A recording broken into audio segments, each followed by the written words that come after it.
Hey, what's up? This is Jonathan with J-Mal Woodworks, and I finally made my family a table.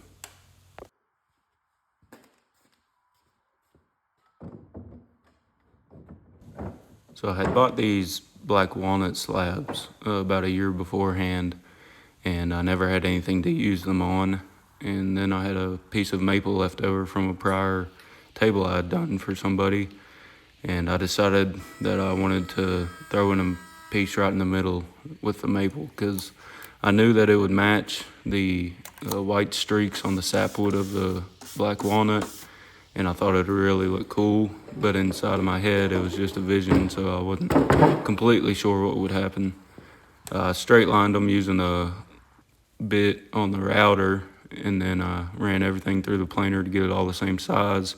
The maple was like 2 inches, and I needed it down to about 1.25 inches because I had planed the black walnut before, and then it got all wonky and twisted, and then I planed them again, so I was all the way down to 1.25 inches on them, but I finally got the maple to match. I then needed to address these holes and gouges and stuff in the black walnut slabs, and so I just dug it out. And originally these were gonna be shown and on the top of it, and so I was just gonna fill them with epoxy, but I ended up changing my mind. You'll see that later. And this was the first time I'd ever used dowels. Everything else I just glued it up and then ran it through a giant sander to get everything flat, but I didn't have much where I could lose, so I needed everything as close as possible. And so we had this dowel jig laying around, and I decided just to go ahead and try it. Didn't do any test pieces, I just went at it, and it ended up working out really well.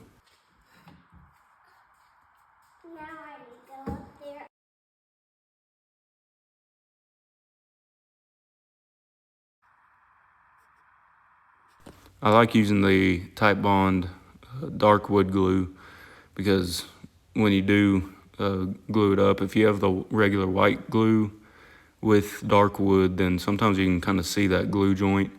But the dark glue ends up being a lot better and just showing nothing really. You can't see nearly as much of it. So I did the center part of the table first, and I left off the edges because I was going to put the live edges back on. So here you can just see me marking where I want the dowels, and that way it'd line up. It was really quite simple, honestly. Like I said, I had never done it before, but for me just to figure it out, didn't read any instructions, just like most men don't want to. But it was really helpful and really simple getting it aligned. They don't really help with strength at all as far as the glue joint goes, but they help with alignment when you don't have much to spare.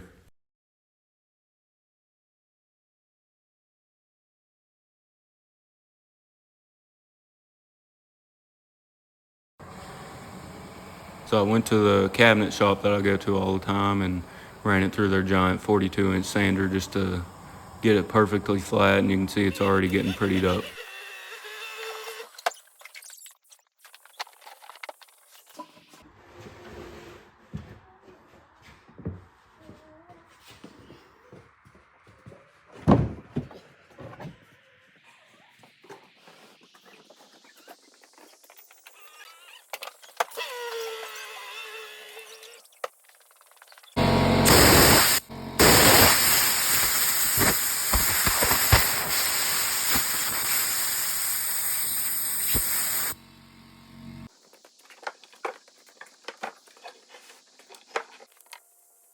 I use the HVAC tape when I'm doing epoxy. It's a little bit cheaper than Tyvek tape, and Tyvek tape sometimes is hard to find. So I just taped up the underside of any of the areas I was gonna do that went all the way through and just started filling it. I used clear on this. I just thought it'd be a little bit cooler looking, I guess, than putting in the black. But it didn't really make a difference because the inside of black walnut is basically black, so you couldn't really tell.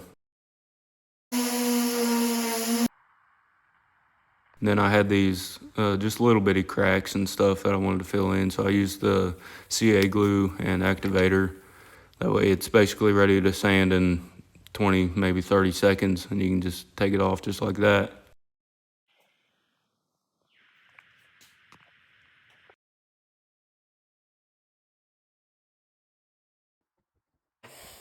And I decided to put a 30-degree chamfer on this, just to give a little bit more, I don't know, I guess just a cool look, because where it's our table, I wanted to just kind of go all out, I guess.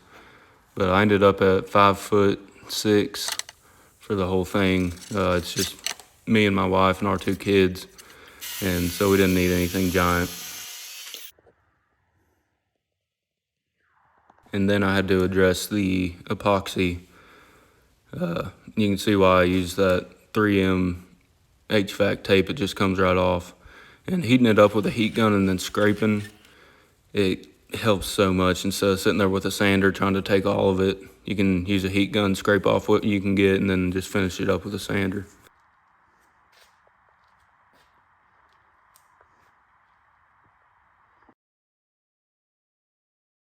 So I lightly sanded the edges. I wanted to leave as much of the natural live edge look and all the bug holes and stuff like that. I wanted to leave them on there, but I just got some 120 sandpaper, and you can see I slowed this down a little bit so you could see what the water pop looked like. I absolutely lost my mind when I saw that for the first time. Water popping basically just takes off a lot of the grains that will stand up when you put on your finish. It helps with that whole part. So that not as much stands up, and also it just makes it a little better looking when you do finish it. So then I started on the base. I was gonna do the whole Farmhouse look and stuff, but I just decided to kind of go halfway, but I threw in my own spice into it too. And I was just using regular lumber from the lumber yard.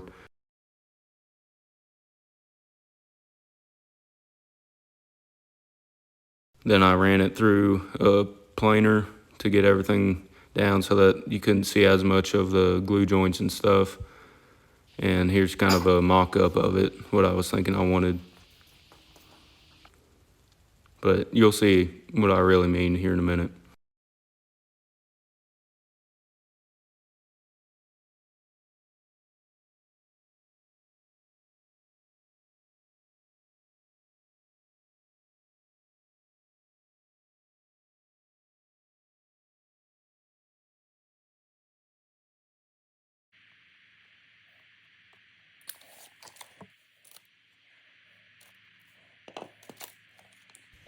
Some of you might be wondering why it's so high off the ground for the horizontal beam. And that's just so that a foot isn't on top of it, a foot can go under it, because it's all going to be painted white, and I didn't want just streaks from feet and shoes and stuff. But here I just got everything centered and marked out where I wanted to drill the holes for the screws.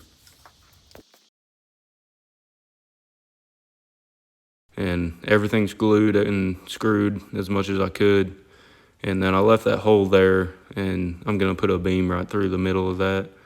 And I was gonna do more walnut, but I didn't have any. And then I did have some of the maple, so that's what I ended up using to go through there.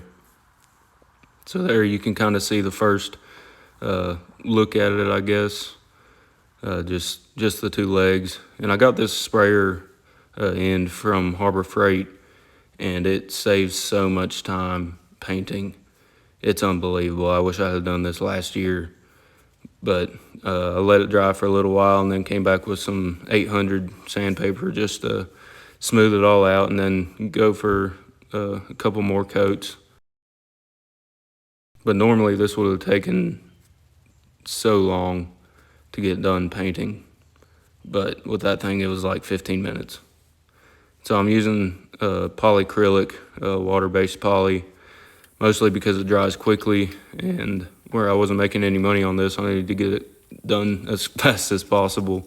But I did the bottom first and then let it dry for maybe an hour, and then I flipped it over to do the top.